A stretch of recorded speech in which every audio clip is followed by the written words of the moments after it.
WHO sudah jadi WHO ya sekarang. Demikian diskusi singkat saya dengan sahabat saya via Zoom dari tempat tinggalnya di Ubud, Bali. Dia seorang yang sudah bebas hidupnya, memilih tinggal di Bali, warga negara Australia sih sebenarnya, dan saya yakin sebentar lagi dia jadi warga negara Indonesia. Dia suka banget Bali. Iya betul, World Health Organization sudah jadi China Health Organization. Itulah celetukan dari sahabat saya, seorang doktor ilmu ekonomi asal Australia tersebut. Dia penggemar Steve Bannon, di mana saya berseberangan dengan Steve Bannon. Steve Bannon adalah penasehat politik Trump, pro nuklir, tidak setuju dengan climate change. Baginya, climate change itu adalah rekayasa kaum seperti saya yang anti fossil oil, anti batu bara, pro baterai. Mungkin mentang-mentang saya punya pabrik litium walaupun masih kecil. Sebagai pendukung Bannon, dia anti WHO yang sekarang lagi main mata dan main kaki dengan Partai Demokrat dan Cina. Dalam interview di acara terkenal Larry King Show minggu lalu yang saya tonton di Russian Today, berdasar data intelijen, Cina memanipulasi data tentang COVID-19. Manipulasi ini sejak day one. Karena ketidakjujuran data inilah seluruh dunia terkecoh yang menjadikan banyak negara tidak come up dengan kebijakan yang benar dalam menangani corona. Cina di bulan Januari dengan bos WHO melakukan false information ke seluruh dunia dengan mengatakan virus corona menyebar hanya dari animal to human, tidak bisa human ke human. Virus dikatakan hanya bisa menyebar dari binatang ke manusia, tidak bisa dari manusia ke manusia. Inilah yang membuat banyak negara jadi tidak aware mematikannya dan kecepatan penyebarannya virus corona ini. Saat ini komunitas dunia marah dengan Cina dan mungkin akan melakukan tuntutan internasional serta sanksi bagi Cina. Cina bermain dengan siapa? Dengan bos WHO, Dr. Tedros Ghebreyesus, yang menutupi fakta sebenarnya akan fatalitas corona tahap awal ini. Dikatakan bahwa tidak terlalu mematikan corona itu. Fakta berikutnya, di bulan Januari sebelum lockdown, Cina membeli 250 juta APD, alat pelindung diri, di seluruh dunia sebagai tindakan balasan atas tindakan Amerika tersebut. Bos WHO bocorkan ke Cina sehingga Cina bisa pukul balik dengan mengunci peralatan medis yang di kemudian hari, yaitu sekarang Cina buat uang besar sekaligus membalas. 250 juta APD itu adalah separuh kebutuhan APD dunia saat ini, termasuk APD dari Indonesia dibeli Cina kala itu. Ternyata begitu dunia kena,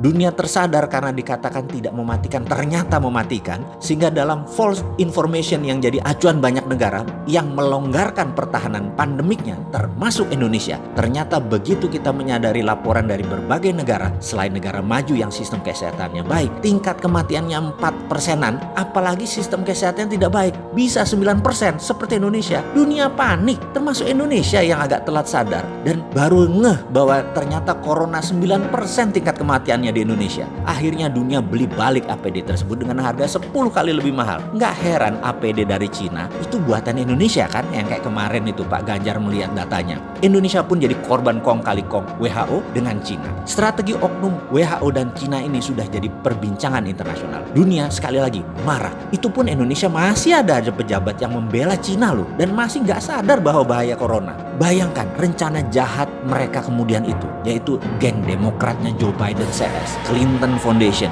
big pharmaceutical company dengan WHO akan menjual vaksin ke 7 miliar manusia dengan cepatnya terpapar kalau dunia melonggarkan pandemi. Ini big business dan ini menjadi senjata untuk menjatuhkan Trump. Ini membuat Trump marah luar biasa karena kecele dimainkan di dalam dan di luar negeri. Dia tuntut WHO, dia hentikan sumbangan Amerika ke WHO dan bahkan akan keluar dari WHO. Rencana besar akan memvaksin 7 miliar manusia di dunia ini menjadi serangan terbuka oleh Trump. Pasti dia gagalkan rencana koalisi besar Cina, Partai Demokrat, dan WHO ini. Jujur, bagi saya ini bedil sudah dikokang semua. Ini bisa military war. Mengingat sejarah sebentar ya. Kita tahu zamannya Obama, Cina itu mitra strategis. Baru zamannya Trump diperangi Cina itu. Ini info agar semua sahabat paham betapa cairnya dan dinamisnya geopolitik dunia itu. Apa yang dilakukan Trump? Trump tekan India untuk memberikan obat ke Amerika segera. India memproduksi obat corona dipaksa diberikan ke Amerika saat ini juga. Ingat, saya pernah katakan jauh-jauh hari setelah Cina, Amerika melirik India. Tadinya Indonesia ya, karena Indonesia nggak paham,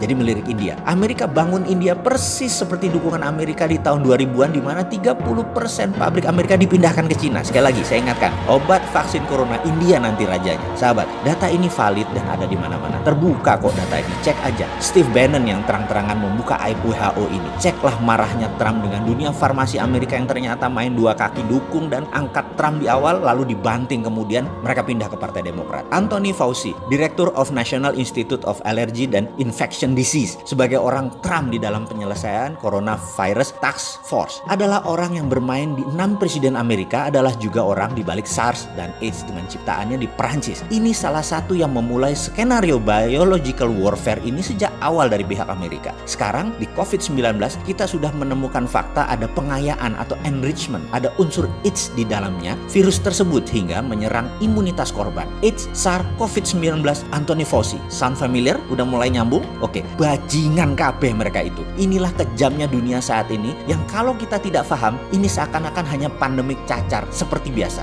Kedepan sebaiknya kita lupakan informasi negara propaganda tersebut. Lupakan pejabat di tanah air yang melindungi bisnisnya dan koleganya, terutama yang bermitra dengan asing. Kita buat vaksin sendiri. Kita perangi pandemi COVID cara kita. Kita produksi ventilator dari sahabat Masjid Salman segera. Saya sudah pesan ventilator itu 100 unit melalui sahabat saya di sana. Bahkan kalau sahabat mau sumbang ke sahabat di Salman, silahkan. Saya kirim linknya. Kita perlu 1000 lebih ke depan alat ventilator ini. Ayo, urunkan tangan Anda membantu sesama. Kita segera beli alat tes murah independen karya putra bangsa Indonesia di Silicon Valley, Santo Purnama. Kita selesaikan COVID gaya kita. Swasta beli langsung. Setiap orang boleh bergerak atas nama kemanusiaan. Memang gak capek bermitra sama negara jago propaganda yang meledakkan satelit Palapa N1 dan banyak lagi alat abal-abal seperti termometer. Bodong lah. Juga informasi yang dimanufaktur. Cina itu memang memanufaktur apa aja. Cina itu memanufaktur semuanya, termasuk data dimanufaktur sama mereka.